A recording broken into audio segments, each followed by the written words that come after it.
Calling our final case of the call,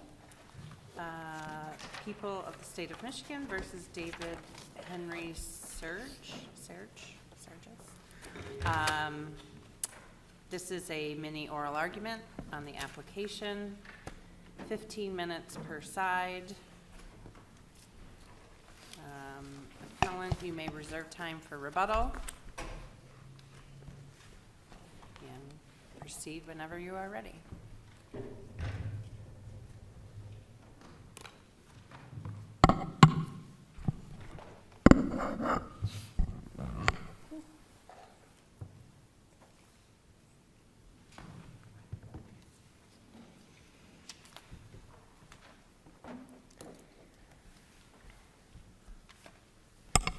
Good afternoon. May it please the court. Maya Menlo of the State Appellate Defender Office, appearing on behalf of David Serges. I'm joined at council table by Tabitha Harris of SATO's Wrongful Conviction Unit.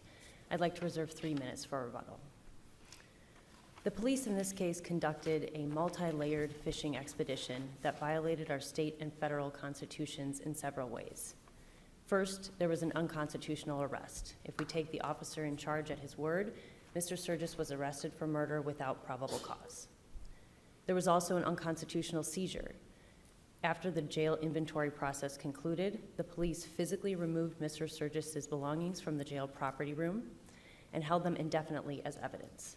This converted the temporary deprivation of his property for administrative purposes into a permanent deprivation, without a warrant and without an applicable exception to the warrant requirement. And there was an unconstitutional search, whether we apply the reasonable expectation of privacy standard or the trespass test. We know from opinions of this court, like Trudeau, Carr, Custer, and Hughes, and the United States Supreme Court's opinions, like that in Edwards, that being arrested does not eliminate a person's reasonable expectation of privacy and their effects. Extracting and forensically testing biological material from Mr. Serges' pants violated his reasonable expectation of privacy, and it was an intrusion into a constitutionally protected area. The police chose not to get a warrant to permanently seize and then search Mr. Serges' pants, and no exception to the warrant requirement applied. This was not an inventory search because it was investigative, not administrative. It was not a lawful search incident to arrest because the police sent the pants to the Michigan State Police Lab 51 days after Mr. Serges' arrest, and the search involved experts testing for DNA. When it comes to warrantless searches and seizures, the government needs specific authority from the United States Supreme Court to justify the intrusion. The government does not have that here. And what's more, binding cases of this court specifically say that the Michigan Constitution prohibits the police from doing what they did. The police conduct here went far out of bounds. Trial counsel was ineffective for failing to move to suppress, and the Court of Appeals opinion created a dangerous, far-reaching rule that directly conflicts with binding precedent. I welcome the court's questions. Does he really have a privacy interest in someone else's DNA? I mean, after all, this was DNA found on the outside of his pants. It's not his. What's the privacy interest? He has a reasonable expectation of privacy in his effects, and anything that intrudes that is also a constitutional, it's an intrusion into a constitutionally protected area. So both of those mean that this was a search here. And what is found during a search is not justification for the search itself. And so at the time the search was conducted, there was no telling what the police would find. They used, as I mentioned before, forensic experts to conduct tests of Mr. Serges' pants. So by doing that, they violated his reasonable expectation of privacy. They also intruded into his effects. So on that topic, or he may have, say I agree with you that it was, whether or not it was a seizure, but it was a search, and that he had a protected property interest in his DNA. And so he had a Fourth Amendment violation, but he had no injury because his own DNA was not used, in fact, against him. It was, as Justice Starr points out, somebody else's DNA that he did not have a protected privacy interest in. So it may have been a violative search, but he has no injury because, say, you know, they had done exactly this, but were using his DNA to actually link him to something in the house or something like that. I think that's a different case then, you know, then that what was violative was not in fact used against him. It was something that he did not have a protected property interest in, being the victim's DNA. And I think it's a little bit, like I'm comparing, if you can, maybe to like the cell phone cases, right? It's not the cell phone itself that is protected, it's the data within it, right? And if that data, you may violate it for searching everything and getting all that information within a phone, but if it's not used against you, then it's not a basis to exclude the evidence, right? Well, Your Honor, it's the violation that produces the fruit, and the fruit cannot be admitted against Mr. Serges. So the 3 violations I mentioned would be the unlawful arrest. I understand we're talking more so about the search, but there's the arrest, which if you find that's unlawful, it cuts off everything that comes after. It's all fruit. Then we have the seizure, where they deprive him of his pants, which are his own property, and they make that deprivation permanent when they log it as evidence without anything more than a hunch. So everything from that point on is excludable as well against him, whether it's his own DNA or something else. It's incriminating evidence that's obtained as a result of a violation of his Fourth Amendment rights. Then the search. So they search his pants, again, his effects. And so to kind of draw an analogy between what Your Honor is talking about in terms of cell phones, it's as if the government conducted, for purposes of this example, a totally unlawful search of someone's cell phone and then sought to introduce a text message that another person had sent to the owner of the phone. While it's their words, you know, it's not Mr. So-and-so's words, it's the sender's words, and so we can't use that against the individual whose phone was searched. That's not how the Fourth Amendment operates. It's that the violation occurs when the search takes place here. And so where it's Mr. Serges's pants, his effects, that are intruded upon, any evidence that's obtained as a result of that results in suppression, or should be suppressed, rather. It's a violation to introduce that at trial against him. Counsel, is there any legal significance beyond the question of the arrest to the trial court's finding that he was in fact arrested for the warrants? Does that affect our analysis on either the search or the seizure subsequent? Well, Your Honor, you're correct that the trial court mentioned that he was taken into custody on unrelated warrants, and therefore that adds a lot of strength to our argument about this not being a valid search incident to arrest.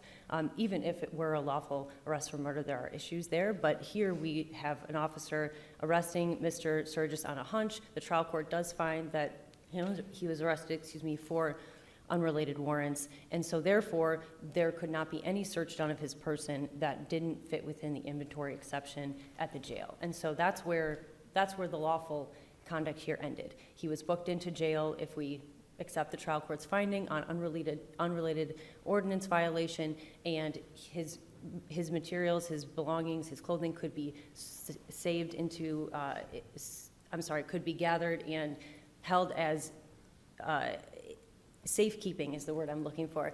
They could be held for safekeeping, but nothing more than that. And at the time the property was transferred from the sort of custody, safekeeping, to the evidence locker, what facts either support or don't support probable cause at that point in time? Well, at that point, Your Honor, there is very, very little that indicates that Mr. Serges was involved in any harm to the victim. Here we had people in the neighborhood who said that he was in the neighborhood, and Judge Swartzel highlighted that in his concurrence and said that it was vicinity evidence, essentially that somebody was merely present in the area. And so that is I think the most significant thing in the officer's mind when he takes Mr. Serges in on suspicion of murder. Those were his words at the evidentiary hearing, and he says that he's a person of interest. So it's that vicinity evidence that is most important, and beyond that, Your Honor, there's very, very little that supports any finding, certainly not probable cause, but even of reasonable suspicion that he was involved. If the pants had very obvious splatters of blood on them, would that have justified the search? Well, Your Honor, the other facts matter a lot. So it depends whether a person is being arrested lawfully for an offense for which that blood would actually be evidence. So that matters. So if he was arrested on the ordinance violations, even if his pants were splattered with blood, they would not be able to, that wouldn't support the search of the pants? It could support potentially an investigative detention of the pants, and then beyond that, seeking a warrant would be required. So the police might be able to. And the warrant would document perhaps that the evidence of blood is probable cause to suggest you can add that then to the proximity or whatever else you may have, and a judge would determine whether or not there's probable cause to actually test them. So it's not whether they could be tested, it's what do you have to show to whom and when? Precisely, yes, Your Honor, because searches done without a warrant are per se unreasonable. And the government has to demonstrate that if there's a warrantless arrest and they want to introduce the evidence that was gained from it, that fell within a delineated exception to the warrant requirement. So absent those factors, then a warrant is required. And in your example, Your Honor, the police may well be able to get one.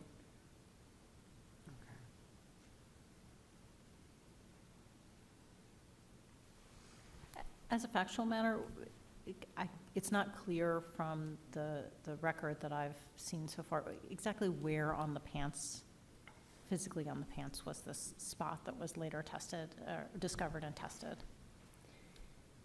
Your Honor, I believe the stain is on the leg of the pants, and I have a photo. I thought it was the right hip.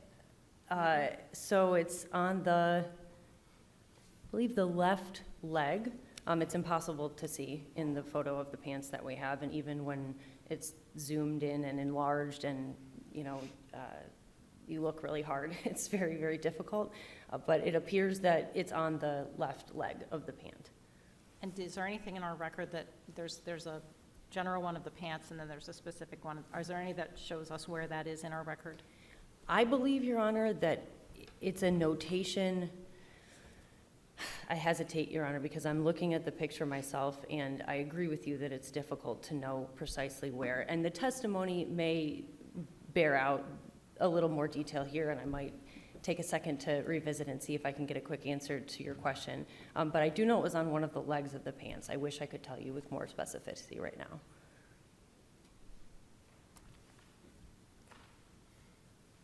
If there are no further questions, I'll reserve the remainder of my time. Thank you. Thank you.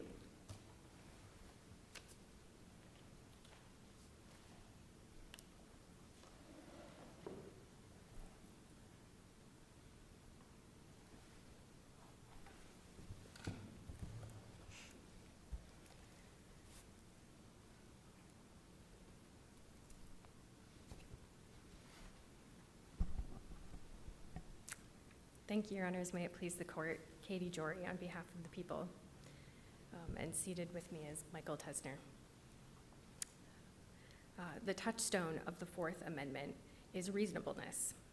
U.S. v. Edwards said, "Indeed, it is difficult to perceive what is unreasonable about the police's examining and holding as evidence those personal effects of the accused that they already have in their lawful custody as the result of a lawful arrest.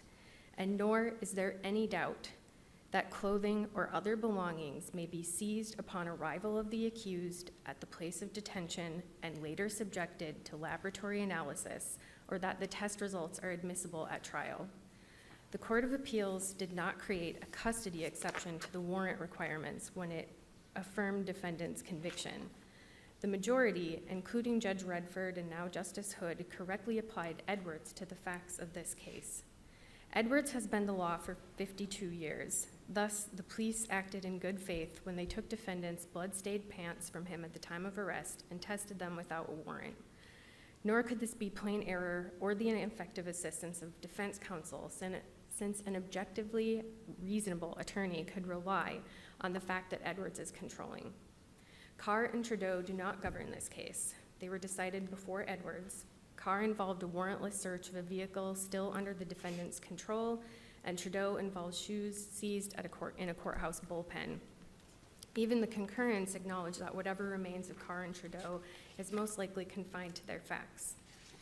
In this case, there was probable cause. The defendant committed a murder at the time of arrest, but even more so by the time that testing occurred. But Edwards does not limit the testing of an arrestee's clothing to the crime of arrest, and Michigan's courts have followed Edwards. And for these reasons, and consistent with both the majority and concurring opinions below, the people would respectfully ask for this court to affirm.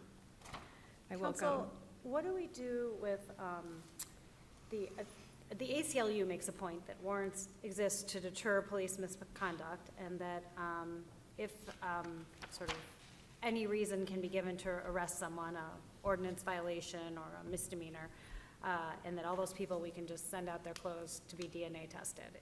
Are they accurate? Is that what can happen now? No, Your Honor, I do not believe it's accurate. So Edwards itself, the language in the final sentence says that I'm sorry, Your Honors, I had it right in front of me, but that the search has to be reasonable in time and extent. And in this particular case, not only was there probable cause to arrest him for homicide at the time of arrest, but additionally, he was under investigation for homicide. The detective was able to see a substance that he thought to be blood on his pants related to the homicide. And so I understand that there is concern regarding government overreach, but I don't think this is the sort of case where you can just arrest someone under a pretext of a misdemeanor and then send all their belongings out that you collect at the jail Can for I back testing. up? You earlier stated that there was probable cause to arrest him for murder at the time Yes. of his arrest. Yes, So the prosecutor declined actually to issue an arrest warrant, Yes. right? Based on the Yes. lack of probable cause. So what is it that you're relying on that says that, and the trial court found he was arrested for the ordinance violation. What are Yes. you relying on to say that there was, at the time of his arrest on the ordinance violation, that there was probable cause for murder? thank you, Your Honor. If I may, I'd like to answer in three separate Okay. parts. I believe that there's three answers to your question. The first being the probable cause to arrest is a low standard. And just because the prosecutor didn't charge within the 48 hours does not mean that there was not probable cause to arrest at the time. They denied pending further investigation. And prosecutors, as this court knows, are held to a higher standard. Most prosecutors prefer to have proof beyond a reasonable doubt before they charge. Additionally, when someone is held in custody, there's on other matters, there's not as much pressure to charge immediately, and you can wait for further investigation. As you know, once we charge, we have to arraign, and then we have a probable cause conference, and then we have the preliminary examination, and all those things must be done within a certain period of time. Additionally, although Judge Swartzel was dismissive of it, there was more than just quote, vicinity evidence in this case. There was probable cause for murder. So when the police canvassed the neighborhood after the murder, Detective Freeman testified at trial that more than 10 neighbors drew the police's attention to David Serges.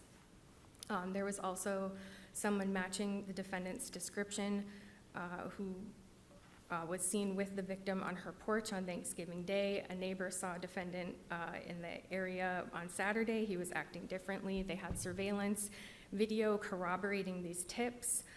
Additionally, defendant had recently done handyman work for this victim, including inside her home.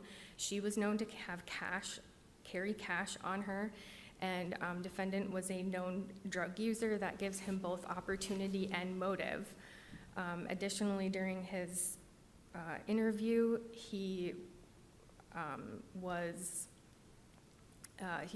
changed his story about where he was, at what times, and although that could be dismissed as somebody who is a heroin user, the defendant specifically said to the detective that he only uses for maintenance purposes, essentially not to get sick, and that, he was fine to talk. Additionally, as I stated before, the detective did notice a substance on defendant's pants, which he was rubbing, during the interview. He thought to be blood. And so that would be the probable cause at the time of arrest, and also address the issue regarding probable cause to arrest being different from the decision to charge a case by the prosecutor. And have I fully answered your question, Your Honor? You say that there's a different standard of probable cause to arrest and to charge. Well, How I has guess- that been defined? I guess what I mean by that is that probable cause to arrest is a low standard.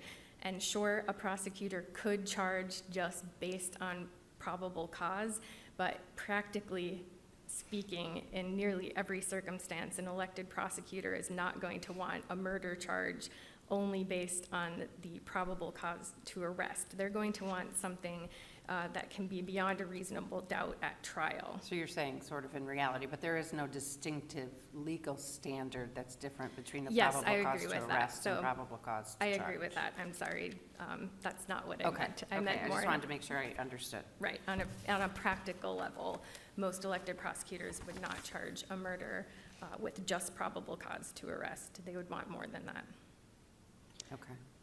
Counsel, I'm wondering if you could address, it was what the issue Justice Kavanaugh raised before with Attorney Menlo, was the DNA on the pants, and sort of, I think Judge Swartzel also raised it in his opinion, whether somebody else's DNA, there's a right to privacy to that.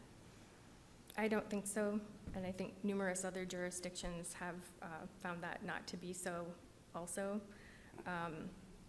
And again, I do, without getting too much in the weeds, I do want to bring this back, to Edwards. The laboratory testing is allowed, and in this particular circumstance, the DNA testing was on the pants. It wasn't on the defendant's person. It was not invasive, and additionally, the ACLU's brief kind of addresses a whole host of things that could possibly happen with DNA in the future, but that is not this case. In this case, it was just the main loci, the junk loci, that were tested for identification purposes only. And so there's no, in this particular case, there was no diving into the defendant's medical history or anomalies or hereditary features or So you're saying even ancestry. DNA testing for purposes of identification is not a search? It is not as invasive as It's not as other- invasive, but I mean, there's case law holding that a DNA testing is a search. Even Sure, just for identification purposes. Right, but I believe that the question was regarding whether the defendant would have an expectation of privacy in someone else's DNA on his pants, and to that Right. I would answer no. Okay. Counselor, even if we thought that under Edwards on the Fourth Amendment, this would be permitted, that doesn't negate Carr and Trudeau, which haven't been overruled at this point and are pretty clearly based in our state constitution. What's your position on why those don't govern this case? So they were decided before Edwards, and this court in People v. Brooks also used Edwards on a similar case as this to affirm that defendant's convictions.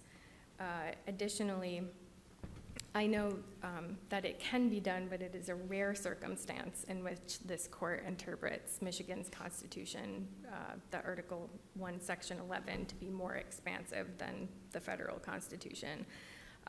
But I don't believe in this particular circumstance, especially considering the electorate just amended the section to include electronic data. They could have amended it to include biometric data, but they did not. And in this particular circumstance, because of the type of DNA testing done, I do not believe it's equivalent to the privacies of life contained in a cell phone or other electronic data. And so in this particular circumstance, I would agree with the Court of Appeals majority that Carr and Trudeau are distinguishable, and also what Judge Swartzel said was that they're probably essentially just left to their facts at this point in time. Actually, can you clarify for us what's in the record that tells us where on the pants this is? So we've got Sure. the picture If of the I- pants. Yeah. So I am relying on the Court of Appeals opinion because the Okay, record. do we have anything in our record? Yes, it's testimony of Heather Goff, the Michigan State Police Laboratory employee, and she was the expert on bodily fluid identification and DNA. And she took a swab of blood on the front of the right pant leg that had a major and minor contributor of DNA, and the victim was the major contributor. So that was the testimony at Yes, trial. her testimony was she had a little vial with a sample in it. So where did that little vial with the sample come from on the pants? My understanding is that they did a filter paper test to see if it tested positive for human blood, and then my understanding is that there was a cutting, I believe, and that the sample size needed to be enough in order to be able to do the DNA testing. And so there was enough at that part of the pant leg in order for there to be a cutting. That's my understanding of the record. And how big was that cutting? I do not believe that's in the record. Or it's not to my knowledge, I apologize. Is it true in the record that the pants, I think, that were tested, or that the sample came from, were like a pair of black jeans, but the witnesses that saw him in this vicinity, or even around the time, he was in blue jeans in a different color, and another time in a different color pants? Am I correct in that? I think the record. Your Honor, yes, different neighbors saw him wearing different things because he was walking through the neighborhood at different times during the period of time where the defendant was murdered. And as this court knows, there's no exact date of when she was murdered. Right. He was wearing, I believe you're correct, he was wearing like a lighter blue jean at some point in time and then darker pants. And the police were able to see on the Admiral gas station video that he was wearing dark pants similar to, I don't know if they're the same, but similar to what he was wearing when he was arrested. So there is a link between the sighting of him in the Yes. vicinity and the particular pants? Yes. Or at least pants of the same darkness? Correct, and the person that he was living with for a little bit before this murder said that that defendant did not change his clothes and he never washed his clothes. Okay.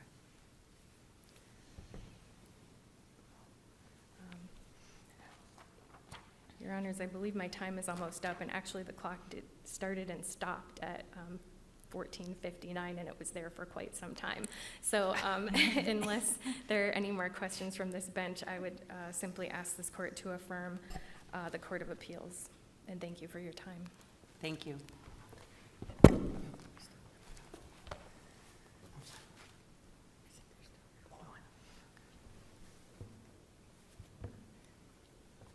Justice Thomas, I believe Samantha Hopcraft testified that the stain was on the right jean leg in the center hip area, and it was about 15 millimeters by 3 millimeters. I'd like to talk about Edwards. That was a search incident to arrest case where the question presented was whether a 10-hour delay between the individual's arrest and the search and seizure fell outside the scope of a search incident to arrest. And the United States Supreme Court said a 10-hour delay was reasonable in the context of a lawful arrest where the police were looking for evidence of the crime of arrest. The Edwards rule just does not apply here, where there were 51 days between the arrest and when the police sent the pants to the Michigan State Police. And more broadly, this falls way outside the scope of a search incident to arrest for a number of reasons. First, to fit within a search incident to arrest exception, the police must make a lawful arrest. We've already talked about that if we take the officer at his word, this was an unlawful arrest for murder. The search must also be incident to arrest. So that's where the 10-hour question arose. That was reasonable in Edwards. Here we have a period of almost 2 months before the police even send the pants for testing. So this was not a search incident to arrest. It wasn't connected to the arrest itself. And third, the rationale for the exception, the search incident to arrest exception, must justify the intrusion. The search incident to arrest exception is justified by two rationales. One is officer safety, and the other is preventing the destruction of evidence. Both of those are grounded in the exigent circumstances that are present during an arrest. And neither of those exigencies existed here, so neither of the purposes for a search incident to arrest justified this search. Is there an argument that when even under Edwards, it said that it had to be of the searching for evidence of the crime arrested for, that is in fact consistent with Carr and others even under the Michigan Constitution?